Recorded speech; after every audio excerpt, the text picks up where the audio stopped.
When my wife, Sarah, told me she was going on a week-long trip with her best friend, Laura, I didn't think much of it. They had been close since college, and Laura's husband, Mark, was someone I'd met a few times. We weren't friends, but we were cordial. Sarah said it was just a girl's getaway to unwind from work stress. I trusted her completely, so I didn't question it. The week passed slowly. I missed her, but we talked every night over video calls. She seemed happy, relaxed, and often mentioned how Laura was helping her let loose. I noticed she didn't talk much about what they were actually doing, but I didn't push. When she came home, she seemed unusually quiet and avoided eye contact. I chalked it up to post-vacation fatigue. A month later, Sarah sat me down and told me she was pregnant. We had been trying for a baby for a while, so at first, I was overjoyed. But then, she didn't smile. Her hands trembled, and her eyes filled with tears. That's when I knew something was wrong. I asked if she was okay, and she whispered, "It's not yours." I felt the floor vanish beneath me. My ears rang, and my chest tightened. I couldn't even form words at first. When I finally managed to speak, I asked her whose baby it was. Her voice cracked as she admitted, "Mark's, Laura's husband." I just sat there in shock, unable to believe the betrayal I was hearing. She explained that during the trip, Laura had to leave for 2 days for a family emergency, and Mark showed up to keep Sarah company.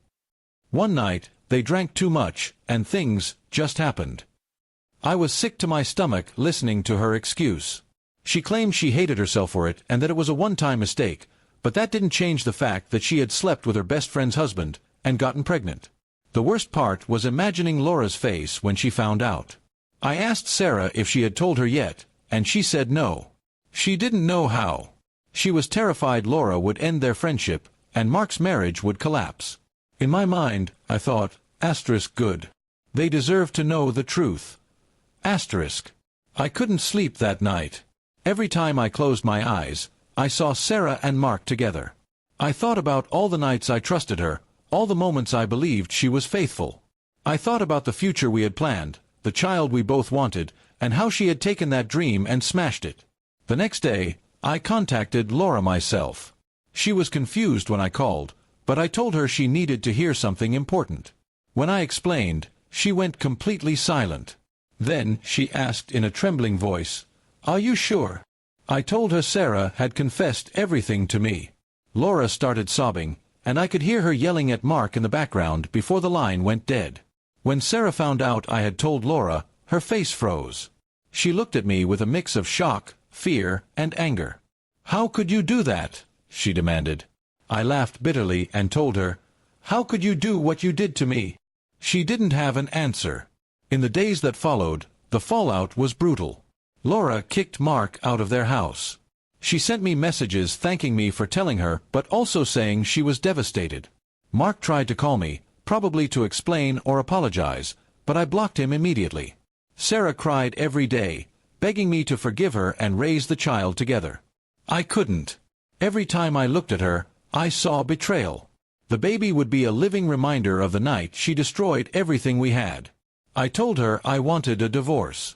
She accused me of abandoning her in her darkest moment, but I reminded her that she had abandoned us first. A month later, I moved out. I left her the house because I didn't want anything that had her fingerprints on it. Laura and I stayed in touch for a while, but eventually, our conversations faded. We were both just trying to heal from wounds neither of us asked for. Sometimes, I still think about how quickly trust can be shattered. One trip, one night, one choice, and the life I thought I had was gone. Sarah made her bed with Mark, and now she has to lie in it, alone. I may have lost a marriage, but I kept my self-respect, and that's something she can never take away.